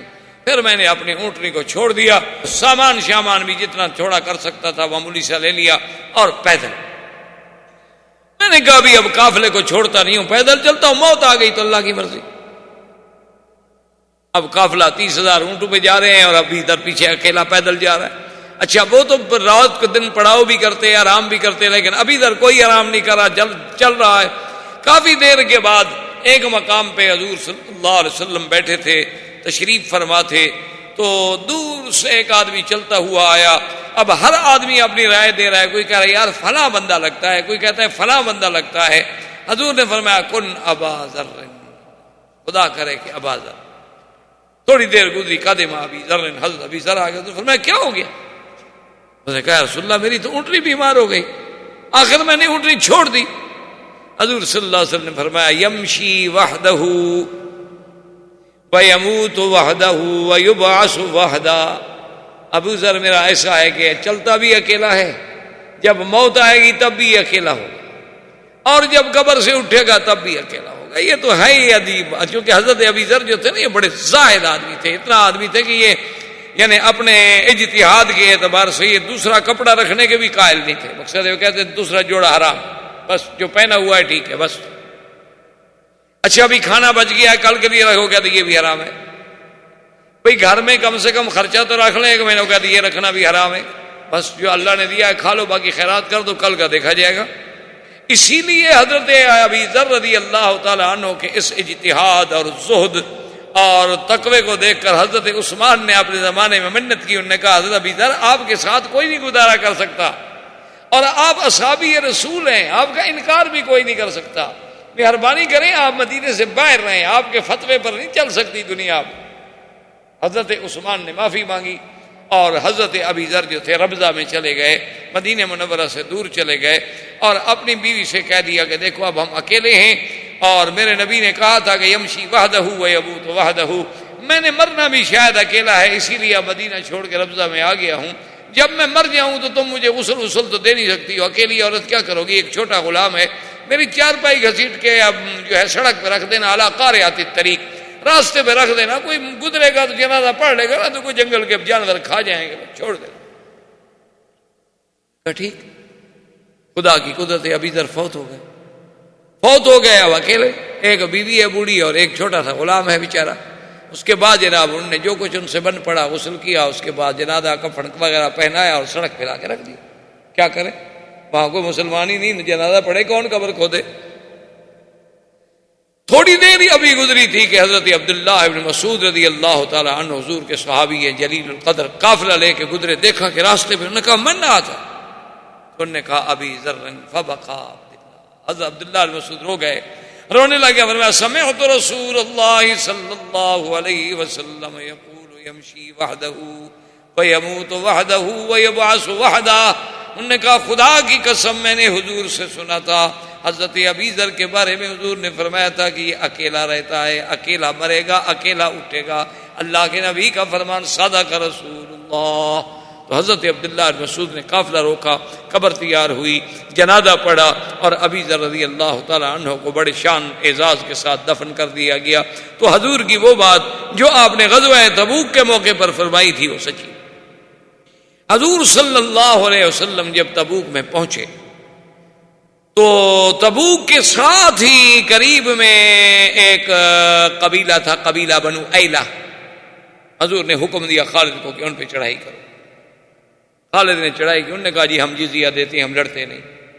وہ جزیہ دینے پہ راضی. اس کے بعد حضور نے فرمایا خالد قریب اور قبیلہ ہے دومۃ الجندل, اور ان کا جو بادشاہ ہے اس کا نام ہے اکیدر. اکیدر دومۃ الجندل جو ہے وہ شکار کا بڑا رسیہ ہے, اور اس کو زیادہ عادت ہے کہ وہ بکر وحش, ایک تو گائے ہوتی ہے نا جو ہمارے یہاں اپنے گھروں میں, ایک ہوتی ہے گائے جسے ہم کہتے ہیں جنگلی گائے, عرب اس کو کہتے ہیں بکر الوحش, بعض لوگ اسے نیل گائے بھی کہتے ہیں. اس کا بڑا وہ شکار کا عادی ہے, تم جاؤ گے دیکھو کہ شکار میں کہیں نہ کہیں تمہیں مل جائے گا. تو حضرت خالد اپنے سپاہی لے کے بڑھے. دومۃ الجندل والوں کو بھی پتہ لگ گیا کہ ہم پر حملہ ہونے والا. ان کا بڑا قلعہ تھا, وہ قلعے میں اسیر ہو گئے. اب قلعے کی چھت پہ کھڑا ہے وہ اکیدر اپنی بیوی کے ساتھ جو ان کا بادشاہ تھا. خدا کی قدرت دیکھو کہ 20-25 نیل گائے بکر الواحد جو ہے نا جی 20-25 کا ریوڑ پورے کا پورا آ رہا ہے اور آ رہا ہے اور آ رہا ہے, اور اسی طرح قریب ہوتا جا رہا ہے جدھر ان کا وہ حصن ہے. حضرت خالد دور کھڑے دیکھ رہے ہیں. نے کہا صدق رسول اللہ, حضور نے سچ فرمایا دیا, بکر الواحد تو آ گئی لیکن وہ شکاری تو ابھی تک نہیں نکلے. تو اس کی بیوی کہنے لگی کہ وہ اکیدر دیکھو آج تک تم نے نیل گائے کو کبھی نہیں جانے دیا, اتنی نیل گائے جا رہی ہوں بھلا کوئی صبر کرتا ہے؟ اس نے کہا صبر کی بات نہیں ہے, اب ان کو شکار کرنے جائے خطرہ ہے کہیں خود شکار نہ ہو جائے. تو اس نے کہا کوئی نہیں, ایسی بات تو کوئی نہیں ہے, تو بالکل آپ کے قلعے کے قریب جا رہی ہیں, ان کو شکار کرنے کتنی دیر لگے گی, شکار کرو پھر اندر آ جاؤ. انہوں نے کہا ہاں یہ بات ٹھیک. تو وہ جناب اترا, اس کا بھائی تھا حسان, وہ بھی اترا, اور حسان اس وقت ایک ایسے لباس میں تھا کہ اس زمانے میں ریشم و کم خواب کا لباس تھا اور سونے کی تاروں کا اس پہ کام ہوا. اب اس نے جب نیل گائے, اچھا خدا کی قدرت یہ ہے کہ جب وہ نیل گائے کے قریب آ گیا تو نیل گائے اور ہٹنے لگی, وہ اور آگے جائیں وہ اور پیچھے جائیں, وہ اور آگے جائیں وہ اور پیچھے جائیں. اس جگہ پر وہ نیل گائے ان کو لے آئی جہاں خالد کھڑے. وہ تو اب شکار میں اندھے ہو کے آ گئے نا, پیچھے دھند میں آ گئے نا. تو خالد نے حملہ کر دیا. نتیجہ یہ نکلا کہ حسان قتل ہو گیا, اس کا بھائی, اور اکیدر جو تھا اکیدر دومۃ الجندل وہ گرفتار. حضور صلی اللہ علیہ وسلم کے پیش کیا گیا. اس نے کہا یا رسول اللہ بس جو اللہ کو منظور تھا ہو گیا, بہرحال میں جزیہ دینے پہ راضی. اب تم کہتی ہو تمہاری بات کون مانتا؟ نے کہا حضور نہیں, بہرحال میں اپنی قوم کا سردار ہوں, میری بات جو ہے قوم نہیں ٹال سکتی, میں جو فیصلہ کروں گا میری قوم وہی قبول کرے. تو اس کی قوم نے بھی قبول کر لیا, اور دومۃ الجندل جو ہے وہ بھی حضور صلی اللہ علیہ وسلم کے اسلام کے زیر نگی آ گئی. اب صحابہ حیران ہو کر حسان کے لباس کو دیکھ رہے ہیں کہ ایسا قیمتی لباس انہوں نے تو کبھی دیکھا ہی نہیں تھا نا, کہ ریشم کے لباس ہو اور سونے کی باریک تاروں سے اس پر کام کیا جائے. تو حضور نے فرمایا لبنادیل سعد فی الجنت خیر منها. میں کیا دیکھ رہے ہو, میرے ساتھ جو صحابی فوت ہو گئے نا ان کے جنت میں جو ناک صاف کرنے کے رومال ہے نا وہ بھی اس سے کروڑ درجے بہتر ہیں. کیا دیکھ کیا رہے, یہ معمولی چیز ہے. اور اس کے بعد حضور صلی اللہ علیہ وسلم نے اپنا پیغام بھیجا ہرقل روم کو, اور اس میں آپ نے لکھا ہرقل روم کو کہ انی ادعوک الی جنت ارضها السماوات والارض اسلم وَإِلَّا فَعَلَيْكَ اسْمُ الْإِرِّيسِينَ. حضور نے خط لکھا ہرقل کو, جب خط پہنچا خط پڑھا. خط پڑھنے کے بعد چونکہ ہرقل جو ہے وہ صرف بادشاہ نہیں تھا بلکہ تورات و انجیل کا عالم بھی تھا, اس نے اپنی قوم کو بلایا, اپنے روسا کو بلایا, اپنے جرنلز کو بلایا, اپنے رہبان احبار کو بلایا. اس نے کہا دیکھو ایک خط آیا ہے. انہوں نے کہا تو پھر انہوں نے کہا تم جانتے ہو کہ میں تورات و انجیل کا عالم ہوں. نے کہا کہ انہوں نے کہا پھر میرا مشورہ یہ ہے کہ پہلے ہم اس خط کا جواب دیتے ہیں, اور کوئی ایسا ذہین آدمی چنو کہ جو مذہب نصرانیت پر بھی پکا ہو لیکن ہو بھی عرب, رومی نہ ہو, عرب, اور عربی زبان پر بھی اس کو پورا پورا عبور ہو. ایسا آدمی ہونا چاہیے. اگر ایسا کوئی آدمی مل جائے تو اس کو میں بھیجتا ہوں حضور صلی اللہ علیہ وسلم کی خدمت. تو ایک شخص تھا تنوخی, ایک رجل شاب اور بڑا خوبصورت, بڑا جمال اور انتہا درجے کا ذہین آدمی تھا. اور اپنے مذہب پر بھی پختہ تھا. اس کو ہرقل نے بلایا. اس نے کہا کہ دیکھو تم حضور صلی اللہ علیہ وسلم کی خدمت میں جاؤ, میرے سلام کہو, میرا خط لے جاؤ, اور 3 نشانیوں پر خصوصی توجہ دینی ہے. کہ سب سے پہلے تو ایک یہ یاد رکھنا کہ حضور تم سے جو آپ نے مجھے خط بھیجا ہے اس رسالے کے بارے میں کچھ پوچھتے ہیں کہ میں نے جو خط بھیجا تھا اس کا کیا جواب ہے. اور دوسری بات یہ پتا کرنا ہے کہ حضور صلی اللہ علیہ وسلم اپنی اس گفتگو میں کوئی رات کا ذکر کرتے ہیں, رات کے بارے میں کچھ 2. اور تیسری بات یہ ہے کہ حضور صلی اللہ علیہ وسلم جو ہے ان کے 2 کندھوں کے درمیان میں ایک مہر ہے, نبوت کی نشانی ہے. یہ 3 چیزوں کو دیکھنا ہے. اگر یہ 3 چیزیں مل جائیں تو انہو نبی, وہ سچا نبی. اور اگر یہ 3 چیزیں نہ ملیں تو پھر وہ نبی نہیں ہے, پھر ہم مقابلہ کریں. اس نے کہا ٹھیک ہے. تو تنوخی جو تھا وہ ہرقل کا خط لے کر حضور صلی اللہ علیہ وسلم کی خدمت میں پہنچا. حضور صلی اللہ علیہ وسلم نے اس کو اجازت دے دی, ملاقات کی. بڑا لمبا واقعہ, بہرحال حضور کی خدمت میں وہ حاضر. جوں آ کے وہ بیٹھا تو حضور نے سب سے پہلے وہ سوال کیا. آپ نے فرمایا کہ تنوخی ما فعل الہرقل برسالتی, تمہارے بادشاہ نے میرے خط کے بارے میں کیا کیا؟ تنوخی نے کہا ہاں, بادشاہ نے کہا تھا دیکھنا کہ یہ بات پوچھیں گے. پہلی نشانی تو کھری ہو گئی. تو اس نے کہا امسکہا یا رسول اللہ. اس نے کہا حضور انہوں نے خط آپ کا لے لیا, عزت کے ساتھ رکھا, عزت کے ساتھ پڑھا ہے, مجھے بھیجا ہے, جواب دیا ہے. حضور نے فرمایا ولکن مزقہا فارس فمزق اللہ ملکہ. آپ نے فرمایا لیکن فارس کے بادشاہ نے میرے خط کو ٹکڑے ٹکڑے کر دیا, اللہ نے اس کے ملک کو ٹکڑے ٹکڑے کر دیا. لیکن تمہارے بادشاہ نے امسکہا فامسک اللہ ملکہ, تمہارے بادشاہ نے میرے خط کا احترام کیا ہے, اللہ اس کے ملک کو باقی رکھے. اور اس کے بعد اس نے کہا کہ حضور آپ نے ہمارے بادشاہ کو جو دعوت دی ہے نا اس میں لکھا ہے کہ جنت عرضها السماوات والارض, کہ میں تمہیں ایسی جنت کی طرف بلاتا ہوں جس کا عرض جو ہے یہ آسمان و زمین کو بچھائیں تو اس کا عرض بنے گا. اگر اتنی بڑی جنت ہے تو پھر آسمان زمین کدھر جائیں گے, ہے کدھر؟ حضور نے فرمایا کہ تنوخی اب یہ بتاؤ اس وقت کیا ہے؟ اس نے کہا جی دن ہے. تو پھر میں این اللیل, رات کدھر ہے؟ ہرقل نے کہا تھا کہ حضور رات کا ذکر کریں گے. یہ دوسری نشانی بھی تو پوری ہو گئی. اس نے ہرقل کا خط دے دیا اور اس نے کہا حضور میں چاہتا ہوں کہ کچھ دن آپ کی خدمت میں رہ جاؤں. آپ نے کہا رہے, کوئی بات نہیں. کیونکہ اب تنوخی یہ کہتا تھا کہ بھئی یہ میں کیسے جرت کروں کہ حضور سے کہوں کہ بھئی کپڑا آپ اتارے, میں وہ مہر دیکھنا چاہتا ہوں, قاصد ہوں, میں کیسے کہہ سکتا ہوں. ایک دن رہا, 2 دن رہا, 3 دن رہا. تو ایک دن حضور صلی اللہ علیہ وسلم نے بلا لیا. میں تنوخی ادھر آؤ, کتنے دن رہو گے؟ بھئی تم قاصد ہو, بادشاہ کا پیغام لے کے آئے ہو, تو جا کر جواب نہیں دینا بادشاہ کو. انہوں نے کہا حضور میں چاہتا ہوں کہ کچھ دن. آپ نے فرمایا یہ مہر دیکھنا چاہتے ہو, چلو یہ دیکھو. آپ نے کپڑا نیچے کر دیا, اٹھا اور دیکھا مہر کو. جب تو اس نے کہا کہ بھئی صدق ہرقل, میرے بادشاہ نے کہا تو ٹھیک تھا, یہ 3 نشانیاں مل گئی. انہوں نے کہا حضور اب میں جاتا ہوں. اچھا جاؤ. اور میں اچھا اتنی علامات دیکھنے کے بعد تم اسلام قبول نہیں کرتے ہو؟ اس نے کہا حضور میرے دل میں صداقت تو آپ کی آ چکی ہے, لیکن انی رجل من قومی, آخر میں ایک قوم کا آدمی ہوں, جب تک میری قوم فیصلہ نہ کرے میں اکیلا فیصلہ نہیں کرتا. انہوں نے کہا ٹھیک ہے جاؤ. واپس آ گیا, ہرقل کو آگے بتایا. ہرقل نے کہا واللہ انہ لنبی, خدا کی قسم وہ اللہ کا نبی.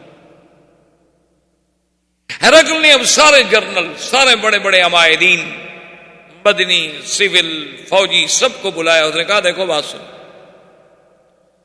اگر میری بات مانتے ہو تو 3 باتیں ہیں, ان میں سے کوئی ایک بات مان لو. انہوں نے کہا کیا؟ انہوں نے کہا پہلی بات یہ ہے کہ اب سب مسلمان ہو جائیں.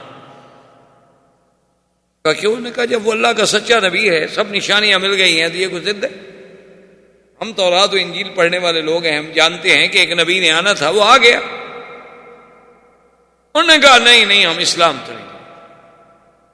انہوں نے کہا اچھا بات سنو, اگر اسلام تمہیں قبول نہیں ہے تو پھر جزیہ دے دو, مسلمانوں کے بعد گزار بن جاؤ, جزیہ دو اور مسلمانوں سے سلو کرو.